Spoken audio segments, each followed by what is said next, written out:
Hey, what's up everybody? It's your boy DQ here. Listen, I wanted to come on and say welcome to Swank Arts and Entertainment. We are a multimedia production and event management company. What does that mean? Multimedia, we work with you on anything in production. We do talent procurement, we do contracts and signing. We go from the small thought of your vision and we help you make it into reality and manifest itself. Also, we do the same thing for event management. So any event that you want to have and you need a manager over that event, we are the people to hire. We want to make sure that we do everything in the confines of your dream and your vision. So we'll do the talent procurement, we'll do the contracts, we'll do the production management, we'll do the execution, we'll do the hiring of your team, we'll also hire your volunteers. We'll do everything from the beginning, from A to Z. So multimedia and event production is what we do here at Swank Arts and Entertainment. And we're not just subject to the Atlanta area. If you want us to come to your city, we can do that too. We are national. So again, if you have multimedia production, if you're a church, if you are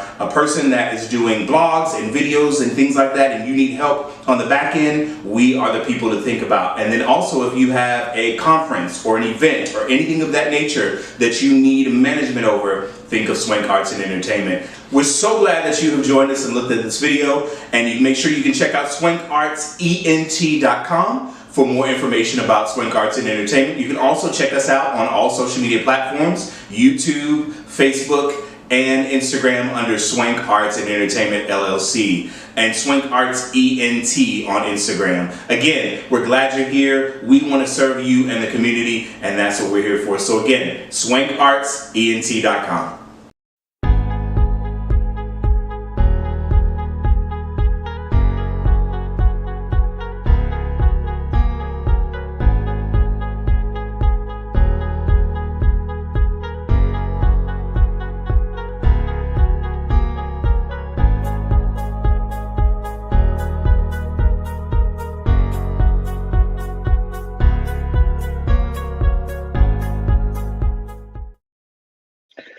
What's up, everybody, and welcome to Swank Arts and Entertainment presents Make You Feel at Home with your boy DQ. I'm your boy DQ, and we got a special show for you tonight. It's in correlation with a video that I submitted right before the holidays. So sit back, relax, grab your friends, grab a drink. You don't want to miss this very, very important episode. Just hit me up on the phone. Telephone. You never know. I know how to make you feel like home. I just wanna make you feel. I just wanna make you feel like home. Feel like home. I just wanna make you feel like home. I have some amazing friends, and we're gonna have an amazing weekend. Hit me up on the phone. Anytime of day. I don't have to be there, but I know how to make you feel like home. I just wanna make you feel. I just wanna make you feel like home. I know how to make you feel like home. All right, it's the very first live episode of Make You Feel at Home. Again, I'm your boy GQ, and this episode in particular was very, very important to me for various reasons. If you did see the previous video that I posted to our YouTube channel, it had everything to do with HIV and diagnosis. And so I asked a very, very, very special friend of mine to come on and have the continuation conversation with me about that particular episode. He is so many things to the DC. I almost said DC. You're not moving to DC, I promise. He's so many things to the Jersey and New York area. He's an artist, a producer, a YouTuber, a blogger, writer, actor, director. He's a gentleman of New Jersey. And he's also the creator and the curator of The Gay Code. My friend, my dear, dear friend, who I'm so glad is here once again, is Isaam Sharef. We're going to bring him in. What's up, Isaam? I am grinning from ear to ear. Anytime I hear anyone do any kind of introduction with me, I'm like, oh, cheers. Thank I you hope for I did. having me. I hope I did it justice. Cheers. If you guys don't have your drink, please get your drinks, because this is going to be one of those episodes where we are going to need to have a couple of drinks in between. We might need to take a commercial break here or two. But Isaam is here. I wanted to have Isaam with me specifically, number one, because I've known Isaam for, Ooh. ooh, Oh, I met you like maybe 10 years ago. yeah, or a little over 10 years ago. Yeah. Isaam was one of the very first people I met when I moved to New York, and just kind of remained a fixture in my journey in that time and in that space. Little does Isaam know the video that that I posted about my journey in regards to my HIV journey in particular was directly after I moved to New York. So I left New Orleans and I moved to New York for that very reason. So, Which is pretty you common. know, Pretty common. yeah. Do you think is that common for people to move? You know, and relocate? Anytime people come out in situations that are beyond their control, there's a great opportunity that presents itself to kind of like start over fresh somewhere else. And walk in what that truth is and tell your story on your own time when something that has been robbed of you. Ah, yeah. Okay. Okay, good to know. So first, I'll start by saying thank you for even sharing that with us, because it's a privilege for people to disclose their status. I think we walk around too often thinking that people should do it when we want them to do it, but a lot of times it has to be done on your own time. So thank you for even sharing that with us. Wow. You're welcome. I will tell you the backstory behind it. It really so a couple of weeks ago I sat a part of a seminar on how to grow business and how to, you know, really work in the community. And one of the things that one of the panelists said is that you have to be able to tell your story. No one can tell your story for you. You have to be able to relate to your consumers, to the people that you are invested in. And it's a part of my story that I had never shared. And I thought, you know, what better time for me? Now I'm very cognizant of the, you know, when it's comfortable to share when people are ready to share it. I don't think it's something that should be done haphazardly. Obviously, in my experience, you know, it was out of my control, but I think it's something that should be discussed when you're ready. And for me, at this juncture, you know, everyone that was important to me knows and is, you know, instrumental and vital in making sure that I am taking care of myself. So what better way in time? And I thought this will be the perfect time to share it, especially with the uniqueness of how things unfolded. I don't know other people's stories that consist of, and I'm sure that they're out there, don't misunderstand me, but I don't know any other people's stories that consist of the uniqueness of, you know, it just being public knowledge without anybody's control. Mm-hmm. I mean, well, as an HIV counselor, I've sat across several people, and I've heard different variations of that story. So I know so many different versions of so many ways that people have had to disclose their status. Whether I've heard people have done complete posts about people that they find out their status. You know, people call people's families, friends. You know, they make it public before someone has even accepted their own diagnosis. So it could be a challenge for several people. So I get it. Yeah, it's not specifically speaking about that particular part of the story for me. It was devastating. Mm-hmm. And I mean, that goes without saying, obviously, but it was tremendously devastating because I was continging with the fact that I had just learned about my status, and then I have to also, you know, self guard or self protect because I don't know whom knows within the confines of my immediate circle. And so I'm having to, you know, kind of gauge people's energies and actions. And it was really a lot to bear at that particular time. And surprising to say that I survived it, because I'm sure that there are a lot of people that kind of succumb to something like that. But I do want to say, if you guys want to join in the conversation, you're more than welcome to. Just make sure that you look at the description of the show and say there's a link at the top of the description for you to, if you're on Facebook specifically, to give Facebook permission to share your likeness and your comment in the box. Let's have an open, candid conversation. That's what Sharef. I'm going to call you Sharef because I have a cousin named Sharef. My mom. Isaam is here for. That's what Isaam is here for. So let's have an open, candid conversation. I do want to start, Isaam. Just kind of talking about your background in HIV and AIDS counseling and what made you want to get into the field. Why, is it important to you, and just the purpose behind your drive for doing it. Well, I'm from Newark, New Jersey, and HIV and AIDS was such a huge issue within my community at a very early age. I was introduced to HIV at the age of 9. One of my relatives had contracted the virus from someone, and if you haven't been infected by HIV, you've been affected by HIV. And so as I've seen that throughout my years, it just became even more of an issue that I wanted to talk about, especially as it pertains to my community, at least. And I come from several communities, but the gay community, and specifically, I wanted to tackle it in some kind of way. So about 10 years ago, in 2010, I lost a really close cousin of mine. And in that year that she was in the hospital, she was really, really sick. I would go visit her. I became very familiar with her doctors. I became, I've gotten so much information about HIV at the time that I felt really, really knowledgeable about the topic. And I was just learning so much. And so when she passed, at the time, I wasn't working in the arts. My background in education was in the arts. But, as an artist, you hear your parents tell you get a real job.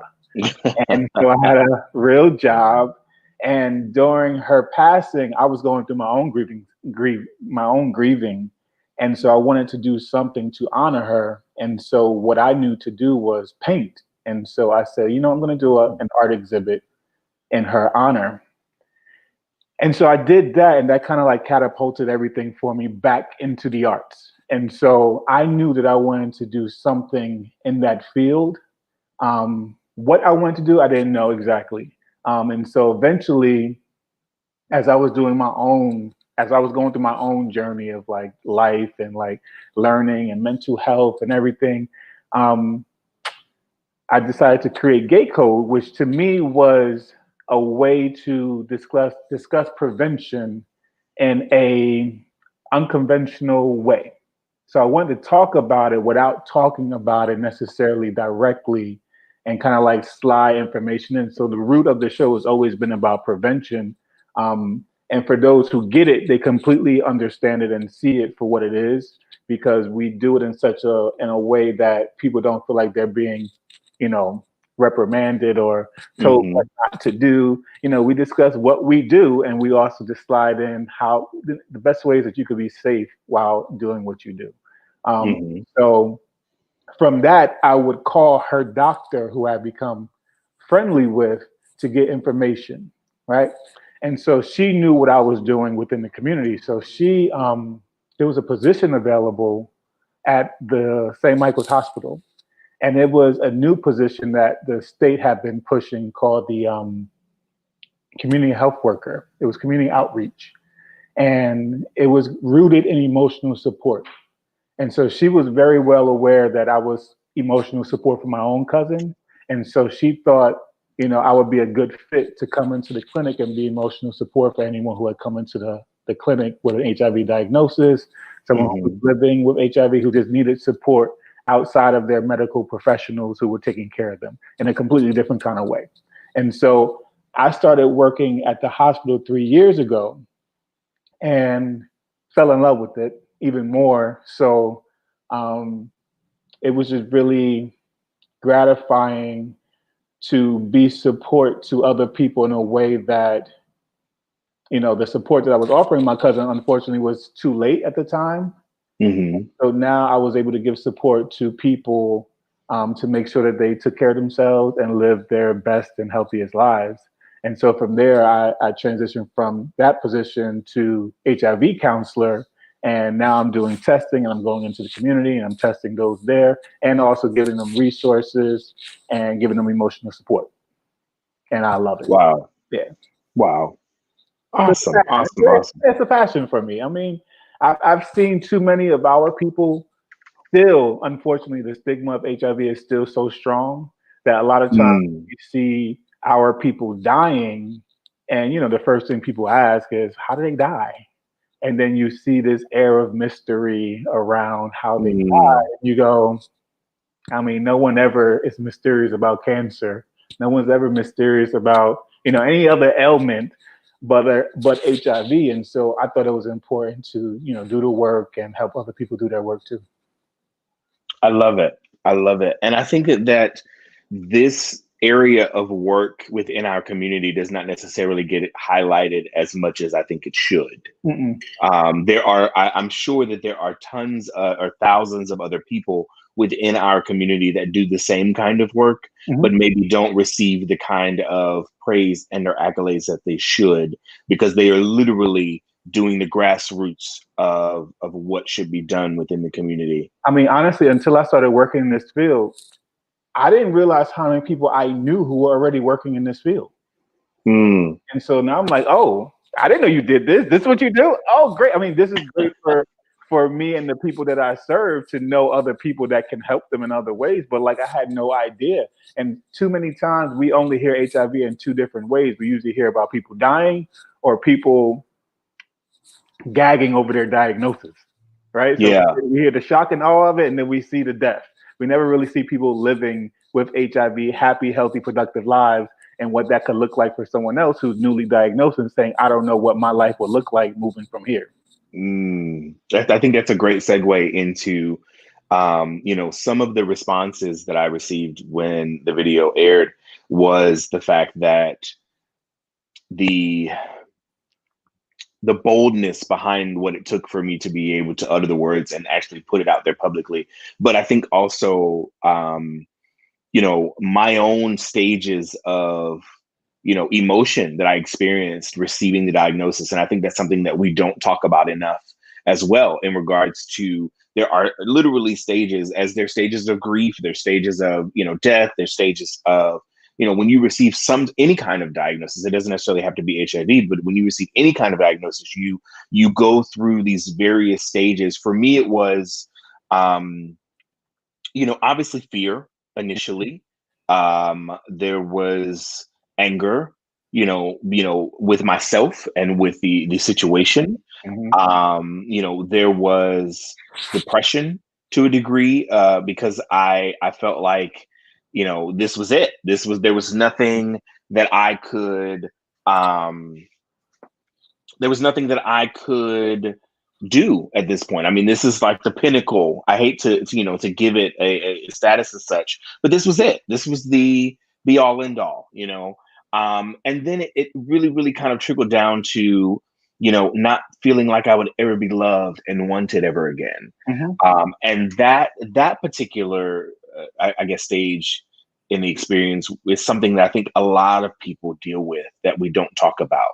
Is the fact that we're marked. We have the scarlet letter on our chest, and there is no way around it, and no one is ever going to understand, and no one is ever going to love me ever again because of my diagnosis. And how do I even explain to a lover or a partner that this is where my life has brought me to at this particular point? So if you can talk about the stages of grief and or emotion that come with a diagnosis, and how you as a counselor can help people deal with that. Well, usually one of the first things that I offer people is my ear.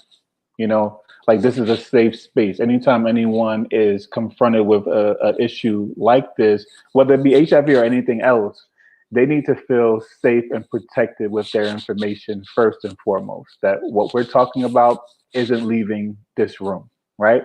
And so I think it also helps to have someone from your community that you can look to and go, okay, you understand what I may be up against and how this can add to what I'm dealing with already. But a lot of times what we don't really do is scratch beyond the surface of our own trauma. And a lot of times that trauma is already there long before HIV diagnosis. And so a lot of times what we have to do with the medical providers is remind them that life has been happening to this person long before HIV came into play.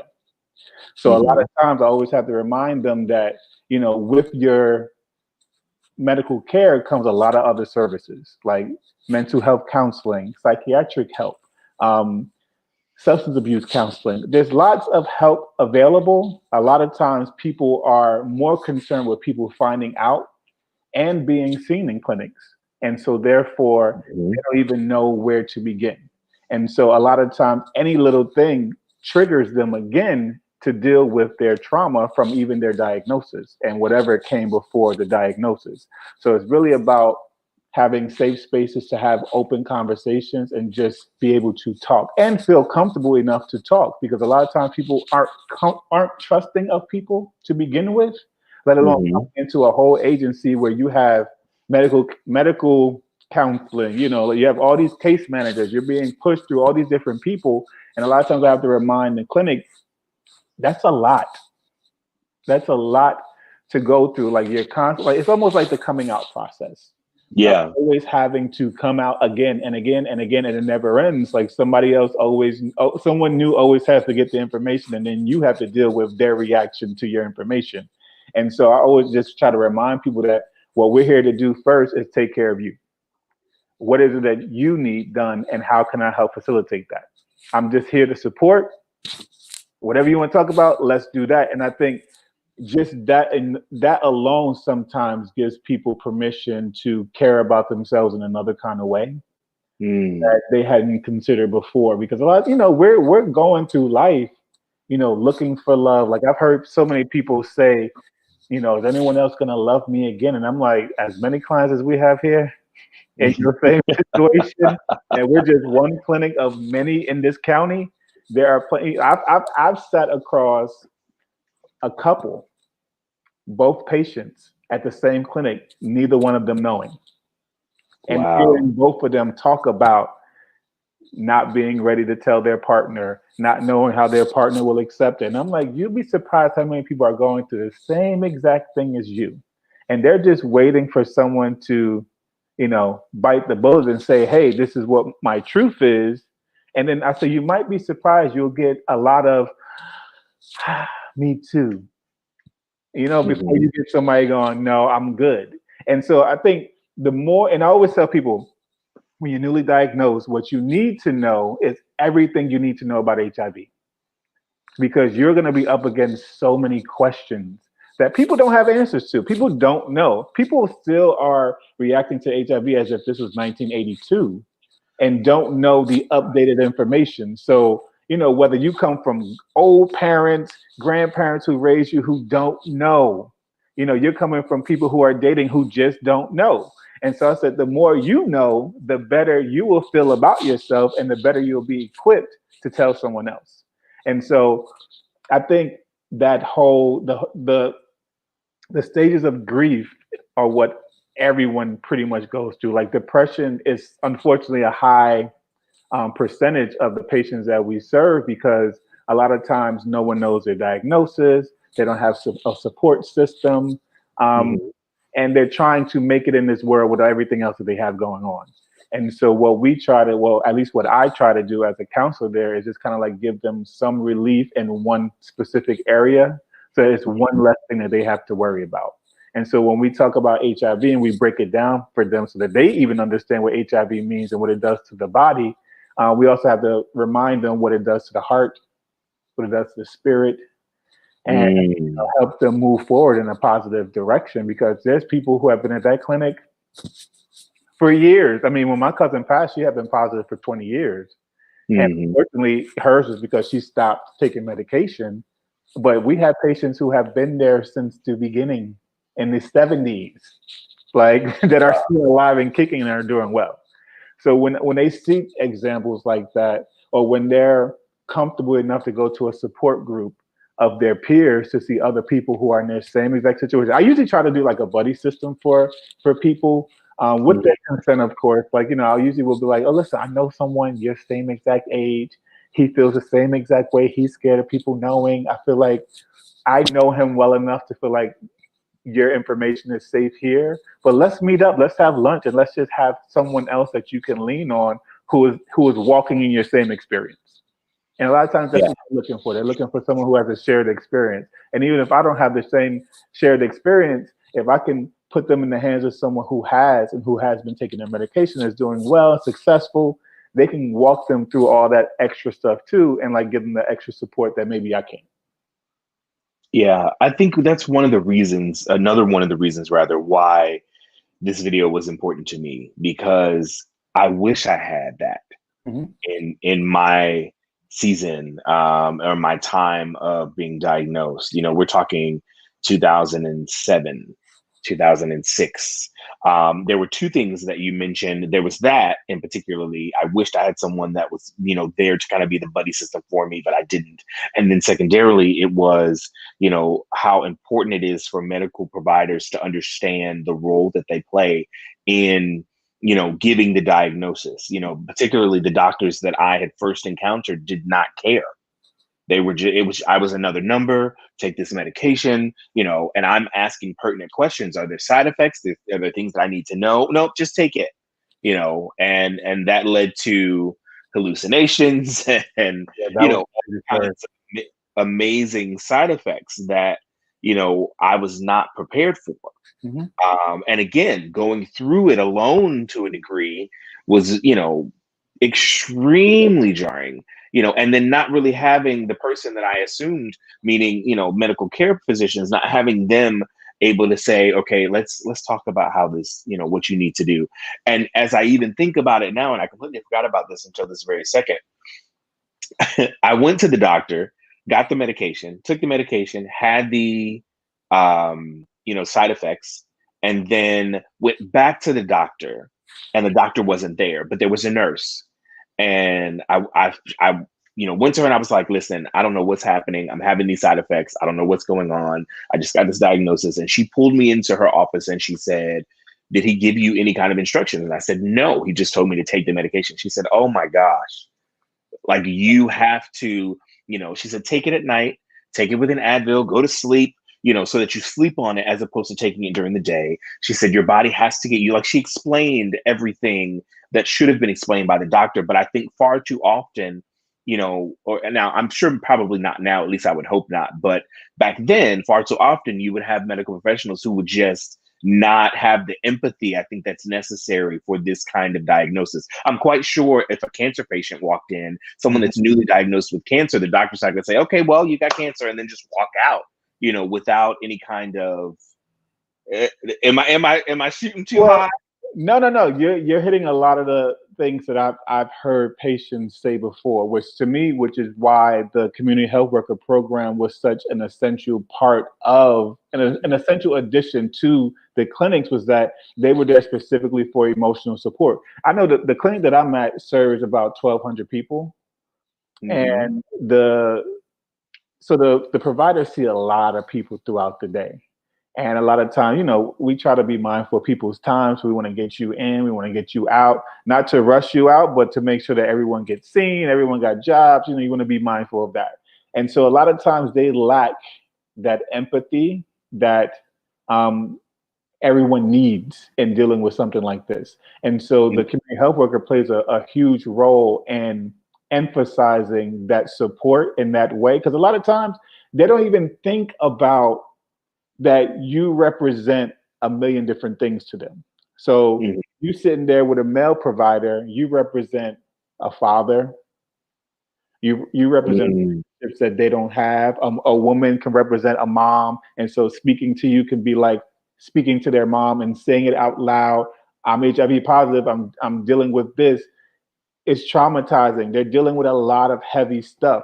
And so a lot of times all that isn't considered because they just want to make sure they get to the grit of what we're here for today, and we're going to get you out. And a lot of times that's left in the laps of people who aren't necessarily equipped to handle it. And so when people are just looking at numbers and going, okay, now go to medical case management. They're going to make sure that we do your annual checkup. We're going to make sure you went to the eye doctor, but they're not asking how are you feeling today?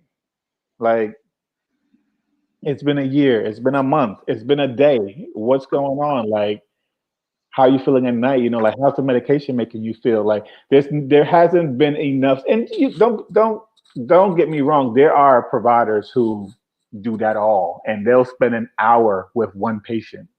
Then you got the next patient cursing you out because they're like, "I've been waiting an hour. What's going on? I need to get in." But, you know, when those newly diagnosed patients come in, it's such a crucial time for them to make sure that they know what they need to know and that they feel safe and that they're in the right hands. And a lot of times I tell patients, I say, "Listen, this is your care. I'm gonna tell you everything you need to know so that you can play an active role. If you're not comfortable with that doctor, he's not doing something, ask for a different doctor. If this ain't the place for you, go somewhere that's the right place for you, and we'll find you a better fit because they're there to serve you. I mean, at the end of the day, and if you're not satisfied, then you need to speak up." And it changes the whole conversation. It gives them a certain kind of like boost of esteem to not even deal with their medical care, but deal with their real life. And it allows you to like grab the bull by the horn in so many different areas of your life that maybe sometimes you fall back on and you don't realize that you do. And so, you know, it's really, really important for people to play a role in their care. Yeah, I again, in my journey, and by the time I got to New York, you know, I had to go through that very experience where it was, you know, I had you know, a female doctor whom did not really have the empathy that I felt like I needed at that particular time. And being in New York is a different beast in that aspect too, because, you know, as you mentioned, people come to New York for care.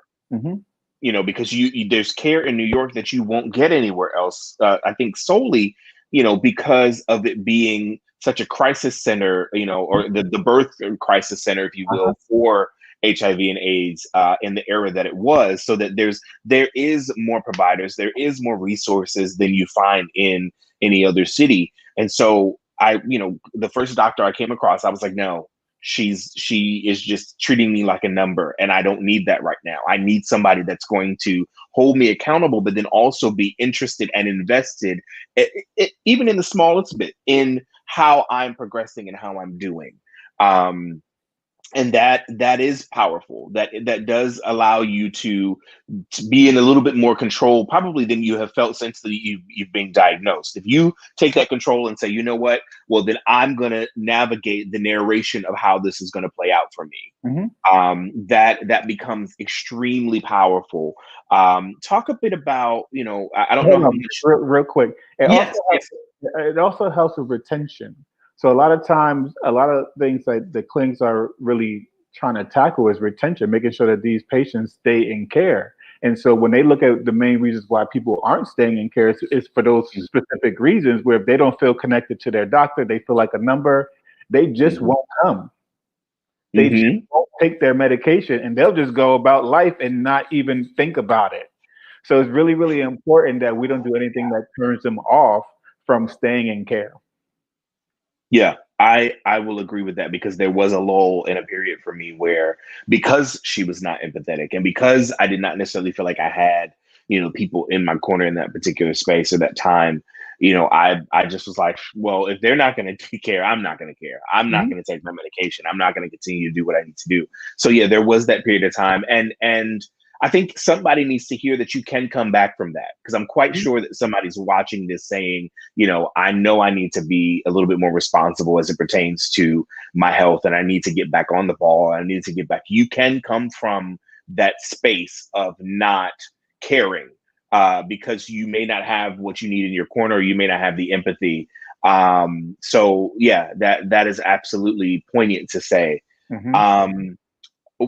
How much do you deal with, you know, patients and their families? Well, I always smile on the inside, of course, when I see someone come in with like their mom or like their father. A lot of times we do get younger individuals who are living with their families, and the first person that they told their status to was their mom or their father. And they have so many questions. I had this young kid come in, and his mom was there. And I had another. Sometimes I like to make everyone feel comfortable. So if you come in, Dwayne, if you would have came in, I would have said, listen, do you want a male tester, a female tester? And sometimes they'll be like, you know, because I'm gay, I'm from the community. They're like, I want a female tester, right? Because they feel like it'll be safer with that woman, and I'm gay, so I may tell their business. I understand that. So good, go with her. So while he's in there with her, I look at the mom and I'm like, how you doing? I mean, well, I didn't say how you doing. I said, how are you doing? Like literally, no, how are you doing? And she was like, oh my God. She instantly like started crying because I know just like her son, she hasn't told anyone. She doesn't know how to speak to her friends about her son contracting HIV. And so therefore she needs support in order to support her son. So I'm like, so talk to me. Like, what are you experiencing? What are you thinking? Like, what questions do you have? Like, use me as that person because he may not have the answers, and he's gonna have so much to learn, and he's gonna need your support. So what can I? So it's really it. If you're fortunate to have a parent with them, you get a chance to educate them in a whole nother way. Because I'm like, I'm usually, because I'm 40. I usually can say, what are you, 50? I said, listen, I know you lived through people dying from AIDS, right? And automatically equating HIV AIDS death. So I know what you may be feeling right now. So let's talk about what it looks like today. Right. And so then we get a chance to talk about how medication works. We get a chance to talk about U equals U, meaning we get a chance to talk about undetectable, which they don't even know what that means, let alone can't pass the virus on to anyone. So listen, there's so much new information and so much new support in clinics nowadays that unfortunately during the time that you were diagnosed wasn't there. That now, because you were there, someone else is there now to make sure that those gaps are filled. Yeah, and seeing the progression of it, for the years that I have, seeing how it has gotten better. I had to do that very thing. I did not tell my mother until I was in New York, and she came to visit. I mentioned it in the previous video. She came to visit during Easter one year, and I just felt compelled to be like, hey, and this had to be maybe 2013 or 2012 right then. So I'd been dealing with it for a couple of years and kind of hadn't gotten back on the ball, so to speak. And she was furious with me. She was furious with me, partly because she wished that she had known, because then she would have been there to support me sooner.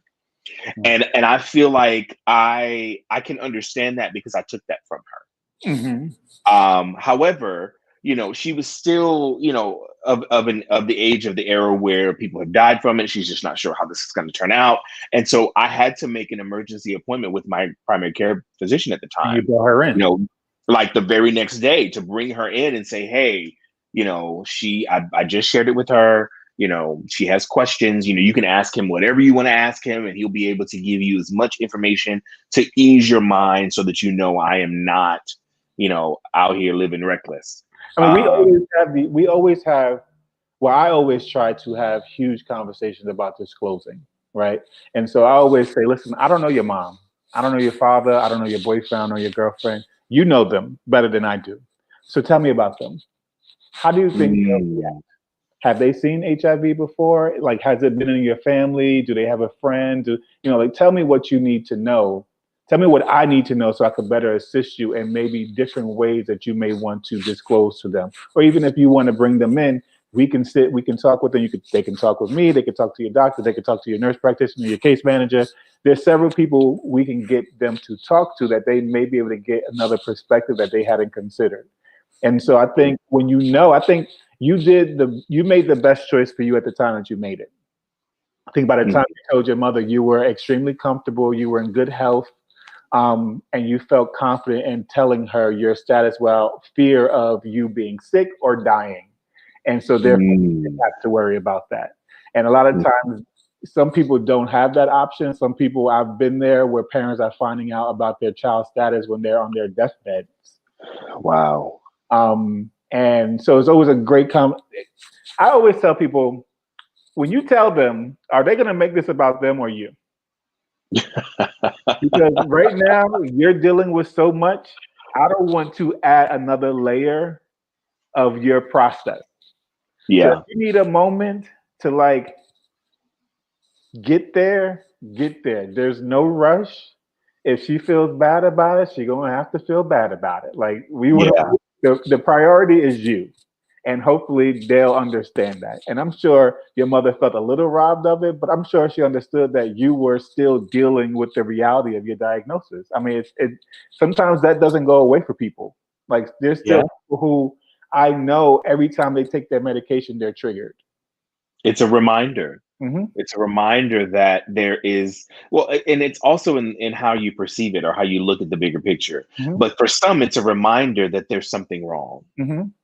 that I have to be constantly reminded every time I take this pill that I was reckless or that I was not responsible or that I let myself down or that I let my family down or that there's so many things that can fill in that blank Hmm. of why it's a reminder. And it's really Um, a change. And I always tell them it's about changing the language and how you perceive it. Because yeah, you can look at it as a reminder that you did something reckless, or you can look at it as a reminder that you're doing the right thing now, right? So we're mhm. taking care of ourselves now, and you not taking your medication would be reckless. Not what happened Yeah, 5 years ago, last year, last month. What we're doing today is what matters because that's all we have. We want to look forward to tomorrow. And how can we do that? And so if that means taking your medication, I want you to be proud about taking your medication because there are some yeah, people who aren't alive to take their medication. So let's hmm, really think about it and let's do what we know is the right thing to do and then deal with everything else after that. yeah. Speaking of that, talk about a little bit about you know, the stigma of uh, HIV bashing within our community.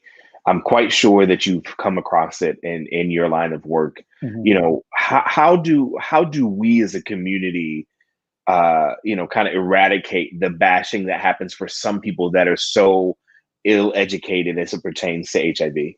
Well, unfortunately, too many times that comes from people who are still struggling with their own diagnosis, right? Mm, It's almost like when you hear of a gay basher and you're like, well, statistically, gay bashers are usually struggling with their homosexuality, right? And so a lot hmm, of times we get the same conversation, we hear the same conversation of people being attacked by people who are still struggling with their own HIV diagnosis or even their own trauma as it relates to how HIV has impacted their own personal lives. hmm. Right. And so when we think about that, we have to like reframe it. We have to stand firm in our truth, which like hearing you discuss your diagnosis so openly just gives people so much, permission to stand in their own because here you are, handsome, doing well, living out your dreams and standing in it. And some people struggle Yeah. so much in doing that, I hear some people say, as long as my mom know, I'm good. And it sounds crazy, but it's so true for a lot of people that, their Hmm. only concern has been their mom. Right? So like, Yeah. they're not really concerned about the rest. But then they have to deal with what that conversation looks like when they are or then going into a new relationship with someone and they have to tell them. And so then he goes, okay, now how do you go about that conversation? I've heard people tell complete lies. Like it was almost easier for some patients to say they were raped as opposed to, you know what, I was just having sex and I contracted it. Yeah. I mean, because it happens. Like people have condomless sex all the time. Yeah. It doesn't always result in an HIV positive diagnosis. And some people have been fortunate that, this, I know some of the biggest hoes in the world, and they are walking around now on PrEP. And so then we get a chance to talk to people about PrEP, about PEP, and just giving them the opportunity to know more about what is happening with their own bodies, what people can do to protect themselves. Because truth be told, I mean, a lot of people just don't like condoms. I mean, it's just a reality. And so then we have to like go through a whole education about, the risk factors and who's more at risk, who's not at risk, condoms versus condomless sex, PrEP, PEP, all that conversation has to happen in order for them to kind of like allow stigma to remove itself in a way, because the only thing that's keeping stigma going is not being informed. And I feel like the more information people have, the less that stigma can be reduced. But the conversations have to happen in order for that to happen. And if people aren't having those conversations, then we're not getting an opportunity to remove stigma, or at least chip at it in a bit, just to begin that process. So this conversation definitely helps with someone. Hopefully, someone is watching that's like, because people always people always ask, "Would you date someone who's positive?" I'm like, you probably did. You definitely probably did someone who's positive. Yeah, and they don't even know. Exactly. So yeah. I think so many nuggets from this conversation. One thing in particular, I don't know which one I want to go with first, because there were a couple of things you said, and I was like, I want to put a pin there, and I want to put a pin here. I think, it always angers me and I don't think that I've ever wanted to. That was it. I never wanted to be the poster child for HIV. Mm-hmm. And that's the reason why I had not shared it until now. I did not want to be the person, because I'm known for so many other things. Mm-hmm. I did not want to be the blacklisted or black labeled, well, that's the dude who's positive. A rapist. I'm known for so many other things. Right. One being a rapist in a movie. In a movie, yeah. But, movie. Let's be clear. Because I don't want people to be like, what? He was a rapist.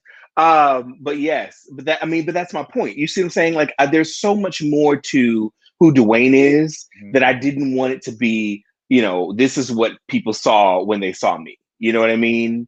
But I think as I've gotten older and as I've taken care of myself a lot more, I came with the thought behind it at this point is that if I could help one person, if one person reached out to me and said, you know what, Dwayne, I'm so grateful that you had the courage to do this and it has helped me in my journey. I'm positive and I don't know how to express, et cetera, et cetera, et cetera.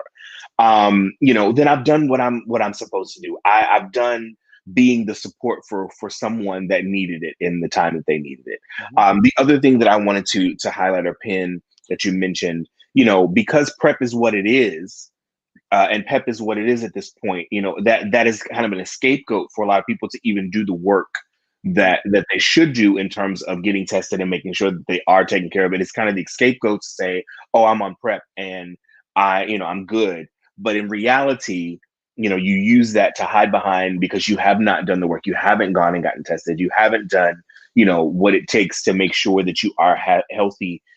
So for those that might be watching that don't understand or may not have a clear understanding about a few things, undetectable, because you mentioned it earlier, but I do want people to be very clear about what undetectable is, and then PrEP and PEP as well. Okay. So for people who don't know about HIV, as it enters your immune system and starts attaching itself to your healthy cells, which are considered your white cells, right? Which is basically the amount of copies that are in your system, right? That's the viral load. And so your T cells are those healthy cells that usually for like a basic, like not a basic, but a regular immune system has about 700 and up T cells, right? And so what happens is HIV attaches itself to your healthy cell, making a bad copy. And every day that it's not on medication, it's producing other copies of that cell and reducing the amount of healthy cells. And so medication suppresses that process and allows your immune system to build and hold on to the healthy cells. So usually when they go into and they look at your blood, this is how I always describe it to you. I say, when they look at your blood, they look at, there's about, people get tested, they'll do the labs and they're like, oh, there's about 3,000 copies of HIV in this lab, which is, if that was a new person, that's a new diagnosis. That's a new infection. It hasn't been in the system long, right? But I've had people who've come in and their viral load is like over 1 million, right? But people can bounce back from that. I've seen people who absolutely T cells have. So So in a sense, it's almost like a numbers game. So if your numbers go below 200 cells, white cells, that is considered AIDS. That's an AIDS diagnosis. If it's above 200, that's we're in the HIV zone. There can be complications when you fall underneath 200 because now your immune system is weakened and doesn't have the cells to help protect you. So when you get a cold, your cold seems a little bit longer than a 2-day cold because your body is trying to fight. Your body's in fight mode, but doesn't have the support that it needs to support you in fighting that cold. So therefore, you can get other things. So when you hear people say someone died of complications of HIV, it's because their immune system wasn't strong enough to fight certain things. And so the medication supports your immune system and keeps you undetectable. So when you're at under 20, and viral load, when your viral load is under 20, that's considered undetectable. And what we know now that we didn't know few years ago is that if you're undetectable and you have been consistently undetectable, you are untransmittable. So you can no longer pass on the virus to someone. And so a lot of people don't know that. And so when I get parents or when I get new patients and they're like, oh wow, I didn't know that if I took my medication that I can get to a place where I wouldn't have to worry about passing it on to someone. I'm like, that's usually a big aha moment for a lot of people to say, oh, well, let me get on my medication and stay in good health, because I think a lot of fear comes from the idea of passing it on to someone else and what that conversation looks like and what they have to deal with then if they pass it on to someone. And so when I can remind them that we can reduce that fear by making sure that we stay on our medication, then they go, okay, I feel a little bit better. That makes me feel better. That makes me feel like I'm not going to die. And I'm like, well, death doesn't have to be at the forefront of this conversation today because you're not going to die today, not based off of this. Even if your viral load was 1 million today, you're not going to die today. But what we can do today is stop that process and get you on the road to viral suppression. Yeah. Right? Did I do a good job with that? You did. Now, PrEP and PEP, really quick. All right. Okay. So pre-exposure prophylaxis is PrEP. So what the idea is to get as many people on PrEP because that's what you want to do long before there's a fear that you come in contact with HIV. So a lot of times, so for people who have multiple sex partners, who don't like condoms, who, you know, they need an extra layer of protection, they want to feel protected from HIV, that's something that you can go to your doctor and say, hey, I feel like I might be at risk. I heard there's a pill. It's also known as Truvada. There's plenty of commercials that are on TV nowadays. So people go, oh, that's what that is? Yes. You take PrEP, it can prevent you from getting HIV, right? So PEP, so a lot of times when I go to college campuses, I always tell girls this because, you know, they're having a good time in college and they don't really know. They've heard Truvada, but they don't really, and I like conversations about PEP, but PEP is such a small window because you only have a 72-hour window to get on PEP. So a lot of times when people have had sex with someone and it was kind of like forced on them having condomless sex and they didn't necessarily want to have condomless sex and they did and they don't know if they're at risk, then they can go to the ER, they can go to their doctor and say, listen, I just had sex with someone yesterday, and I don't know what their status is. I want to protect myself. Then you would get on PEP, which is post-exposure, and you would take that for a month to prevent you from going from negative to positive if you were indeed, you know, at risk of getting HIV. Got you. I think that's what in the scene from the movie that you were in. I was just getting ready to say they decided because he was raped, they decided to put him on PEP because they weren't sure. He wasn't sure if either one of us were positive. Then that also then takes us to, you know, the testing ban because they did, you know, his friend demanded that we had HIV tests done. The movie was ahead of its time. Who knew? It was. That was Patrick, right? Patrick Ian Polk. Yes. Shout out to Patrick Ian Polk for The Skinny. If you guys don't know what we're talking about, I was one of the rapists in The Skinny. And this is along the lines of the conversation that we are having in regards to HIV and PrEP and PEP. So one of the things that I, you know, thought was interesting in regards to what you just said is that, people tend to, once you're diagnosed, you come across all these different medications. You're not sure how to handle what, if you use one, you lose one. If you don't treat it properly, then you lose that medication. So I think people don't understand that. So for example, with Truvada, as you mentioned, if you don't properly take your medication, and your body becomes immune, if you will, to the use of that particular drug, then you lose that drug. Yeah. And then there's more of complications that you have to go through in combining medications to suppress the virus. I had a bout or a scare with that in my experience where I learned a few things. Number one, I learned that I was allergic to sulfur. I didn't know that I was allergic to sulfur.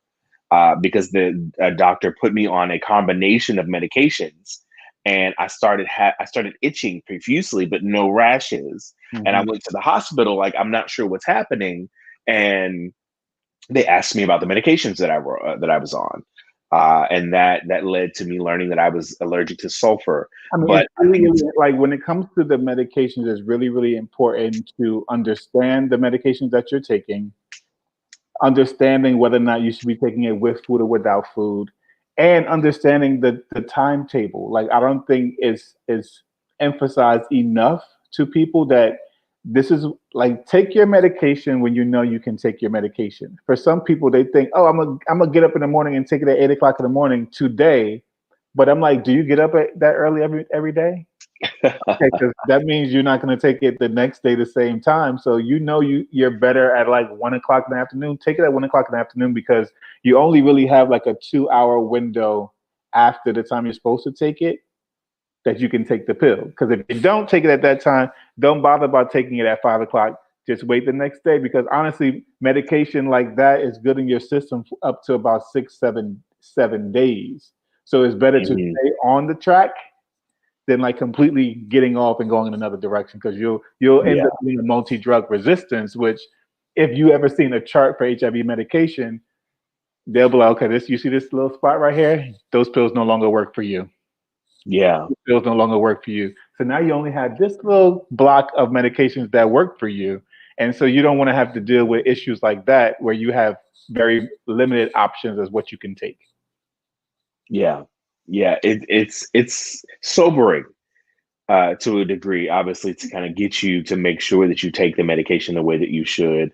One of the other big issues for me when I was diagnosed, the doctor specifically said, because one of my questions was, will I ever have children? And he specifically was like, at that particular time, and again, this is 2007, he was like, no. Yeah. And now, for those that might be considering, if you remain undetectable for an extended amount of time, you are able to have, your own children without passing the virus to them. So I think I love being able to tell people that children are still an option. Like we've had pregnant patients that I always love to say, listen, this woman right now, she's pregnant right now, completely HIV positive, been HIV positive for years. Her baby healthy. So I love like stories like that, because people need to have hope that they can live the lives that they saw for themselves long before they were diagnosed. And so stuff like that does that. Yeah, I'll never forget the doctor's visit that helped me realize that was no longer the case, because that was probably one of the most debilitating parts about being diagnosed, because I love kids and I thought, I would love to have my own, and furthermore, for my mother to have grandchildren. That was also, right, right. Because that's important.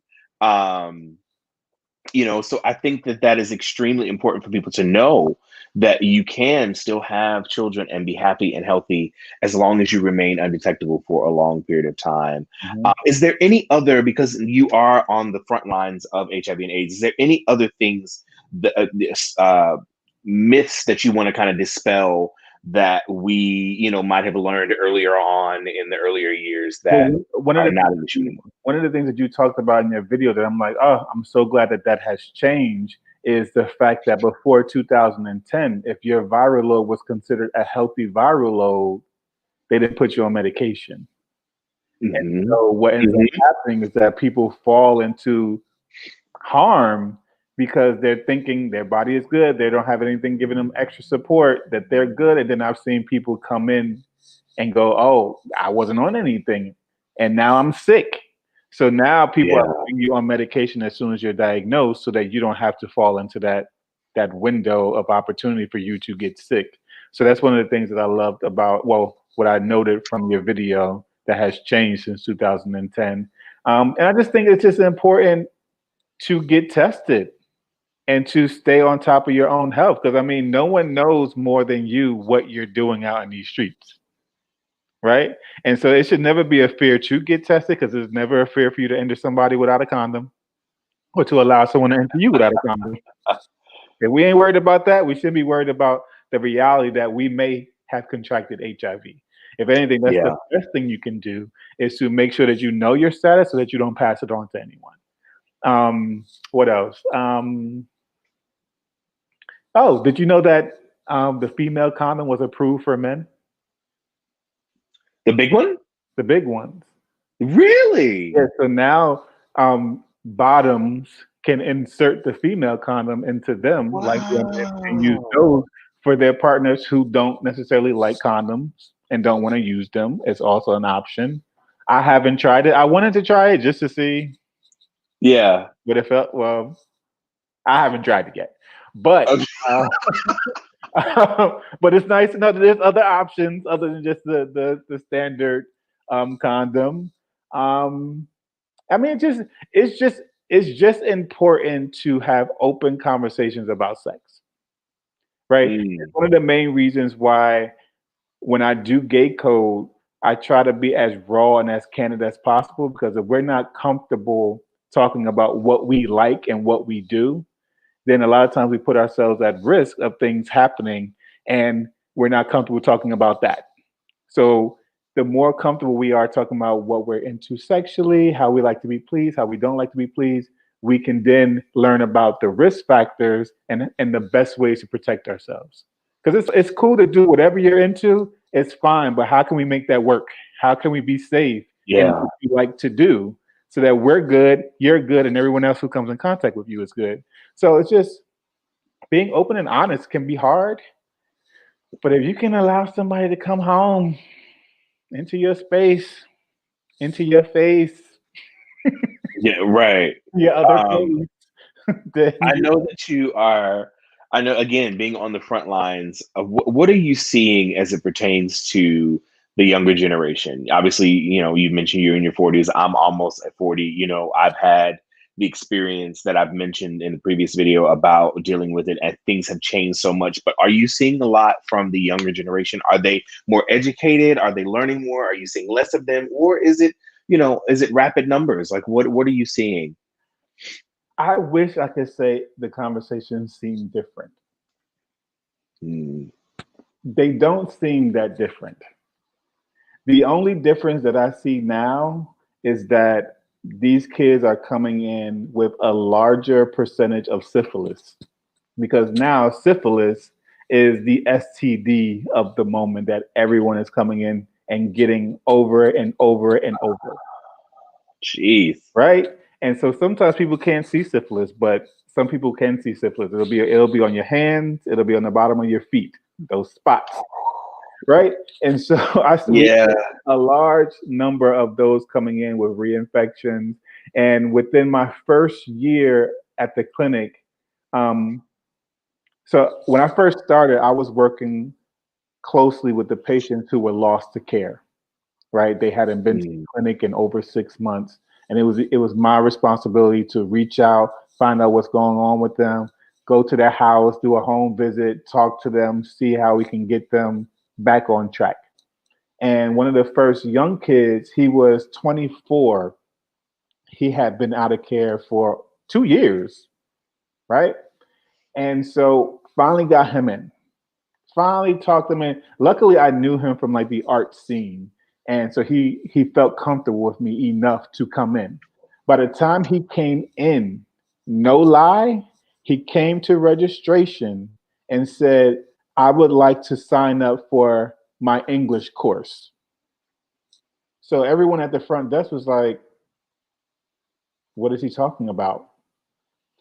What he failed to realize is that he kept being reinfected with syphilis, and now he was experiencing brain damage. Oh, jeez. So Oh my they knew God. that I had been contacting him. So they called me down, and I took him directly into the medical provider. And when she saw him, she realized there was more going on here than she thought. She was like, "Oh, this seems like meningitis. This is something else going on." And no lie, within a month, he was dead. Oh, jeez. It was just really, really hard because these young kids don't realize, so you may get your HIV under control, and there may be PrEP, there may be PEP, but the reality is there's other things that can harm you more than HIV if you're Yeah. not taking care of it. And so I think it's really, really important for this younger generation to be aware of that fact that it's just not HIV. The conversation is so much broader than just that. It's about STIs in general across the board. A lot of them Yeah. aren't just fixed with a shot. And I think too many of them think, okay, so even I've heard some people say, "Oh, well, I didn't think getting HIV would be a big deal because I can be on medication and be fine." So getting it, they don't think about what it can do to you mentally, right? Hmm. They're like, "Oh, it can be fixed. Oh, herpes, I could deal with that. Chlamydia, gonorrhea." They don't realize there's other things like syphilis that can attack your brain and kill you. So Mm. the more information these young kids get, the better, because it's too easy for them to see the way HIV has progressed and see a way out of taking care of themselves in that kind of way. So we've come a long way, but sometimes that even goes wrong for some people because they see a way out of even that. So with the younger generation, it is different. There's more information, they're learning it. But like I said, when we first started the conversation, we don't have the conversations about what's happening in people's lives long before sex takes a place in their lives, before HIV diagnosis takes a place. And so I think it's just really, really important mental health counseling, period, whether you're positive or negative. I think it's really, really important to find confidants and friends and family that you can talk to. If you can't have an open conversation with a medical professional, have it with a trusted friend or someone that you love and trust so that you can therefore have support that you need. Because if you don't have the support you need and you're running wild, making your own choices, and your choices aren't the best choices, that's when we fall off track and everything can come at us. So Yeah. we've come a long way, but we have even more to go. Yeah. That story is jarring. I think, and again, I think it also speaks volumes again to the purpose and the design behind why I want to have these kinds of conversations. You know what I mean? Because what if someone would have caught it, with this particular gentleman that you spoke of, what if someone would have caught it, in time so that he would not have to lose his life behind it? I think I mentioned in my video, and particularly one of the tall tale signs that I was positive was that my lymph node was humongous, and there were spots on my hands and the bottom of my feet. And that's what was like, okay, I need to go see what's going on because something's wrong. Luckily, you did that because we men, at the end of the day, men are the worst with their health care. Like I remember one time my appendix completely ruptured. Oh my gosh. And you could die. Long before I went to the hospital. I was like, I was in a tub trying to sleep because the pressure of the water made me feel comfortable. long before I was like, let me take my ass to the hospital. People will have swollen lymph nodes and go, maybe there's something on Google I could put on mine just to figure, like, no, you need to go to the doctor. You need to and that's what people don't realize. And I think that's another thing that doesn't get discussed is insurance and free medical care. There's so many places you can go to, community-based organizations you can go to where you can get everything done for you for free. So it's really about, like people Google what's going on with Beyonce and Cardi B. People Google what they want to wear for Pride. People do so much research, but don't do the research they need to do that could save their lives. Yeah. Yeah, absolutely. Lastly, I do want to ask, for anybody that's watching this, and I always say this in any kind of video that I do, for anybody that's watching this, if you need any kind of information as it pertains to, getting healthcare, getting resources, wherever you are, please don't hesitate to reach out to myself. I can obviously get you in contact with Isaam, but Isaam, if there's any advice that you can give to anybody that, that is watching that might need the courage or the, the push to get on top of their healthcare, what would you say? I would say, that's very heavy. I'm good at what I do, Fred. My message to the world. Sometimes the hardest thing to do is to love yourself enough. And I think the more we put into loving ourselves and doing self-care, the more we'll pay attention to all the things that we need to do to make sure that we are the best that we can be. And for anyone who's struggling to do that, I think it's important to find people like Dwayne, people like me who are trying to be resources for you, that you use them. Like some people don't like to ask for help. And it's not about asking for help. It's about asking for support or like getting what people are offering. Like I do this out of the kindness of my own heart. Like before I was doing this job, I was offering emotional support long before I was being paid to do it. Like some people, that's just who they are. And that's what they have to offer across the board. And if you have anybody in your life that you can do that with, please use that. Like, don't let that person, don't let them go by you without getting what you need from them. So like, I think it's most important to ask people what you need. Some people don't feel comfortable asking for what they need, but I'm telling you now, ask for what you need, get what you need, and be happy. I think that is that on that. I think it's perfect. I think it's a great way to end this wonderful, wonderful discussion. Again, regardless of where you are and if you are watching this episode, whenever you're watching it, you can go to swankartsentertainment.com. So SWANK Arts, ARTSENT.com. Leave me a message where if you need help, if you need support, if you just need somebody to talk to, there is a message board on the website for you to be able to reach out. If you need care or someone that needs care, reach out to myself and I can partner with Isaam and we can figure out the best source of care in your area. This is a necessary conversation that continuously needs to happen for us in our community, and for us as Black and brown people in our community. This is the conversations that we should be having more often. And that is what my heart desires to do, for us to create a space to have these kinds of conversations. And so thank you so much for tuning in. Isaam, thank you for just being willing to have the conversation with me. Where can everybody find you? You can find me on Instagram at Isaam Sharef. You can find me on Facebook at Isaam Houston, 1 or 2 or 3. And I am really good with responding. Or you can find me on YouTube at Gay Code Show Isaam Sharef on YouTube. All right. So thank you guys for tuning in. It has been my pleasure. This has been Swank Arts and Entertainment Presents Make You Feel at Home. I hope you felt at home and that you felt relaxed enough to be able to receive what we were giving you. Tune in for the new year stuff coming in 2021. Take care.